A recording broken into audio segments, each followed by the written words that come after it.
যেখানে ইন্টারনেট ব্যবহার করা অপরাধ, সরকারের অনুমোদিত হেয়ার স্টাইল ছাড়া চুল কাটা বারণ, আর শাসককে ঈশ্বর মনে করা বাধ্যতামূলক। এমন এক পৃথিবীর গল্প এটি। মানচিত্রে দেশটি বিদ্যমান থাকলেও বাইরের পৃথিবী মানুষের জন্য এটি এক বিশাল কারাগার।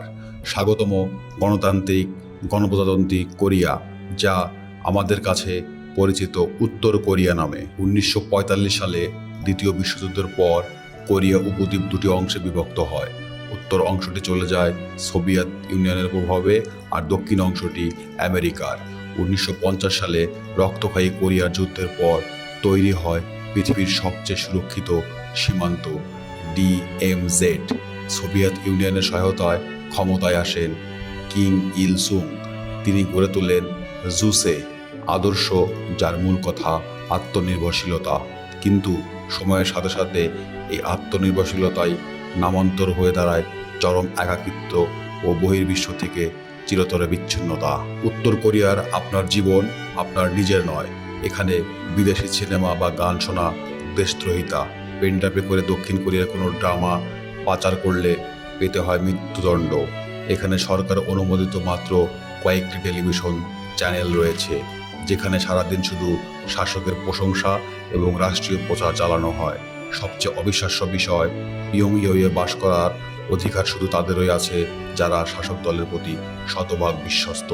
সাধারণ কৃষক বা দরিদ্র মানুষের প্রবেশ সেখানে কঠোরভাবে নিয়ন্ত্রিত। কিং ইল সুং থেকে কিং জং ইল এবং বর্তমানে কিং জুং উন, 3 প্রজন্ম ধরে চলছে এই পরিবারতান্ত্রিক শাসন।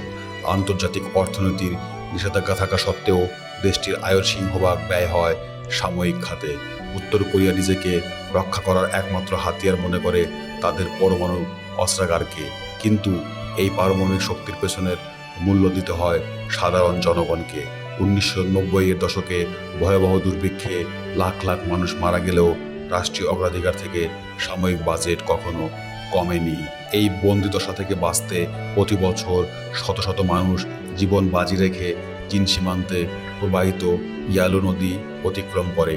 ধরা পড়লে নির্ঘাত কনস্ট্রাকশন ক্যাম্প বা মৃত্যুদণ্ড। তবুও মুক্তির আকাঙ্ক্ষা থেমে থাকে না।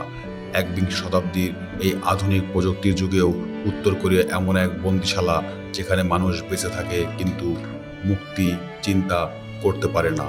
আধুনিক পৃথিবীর চোখের সামনে একটি পুরো জাতি কি কখনো এই অন্ধকার পেরিয়ে আলোর মুখ দেখতে পাবে? উত্তর জমা আছে শুধুই সময়ের কাছে।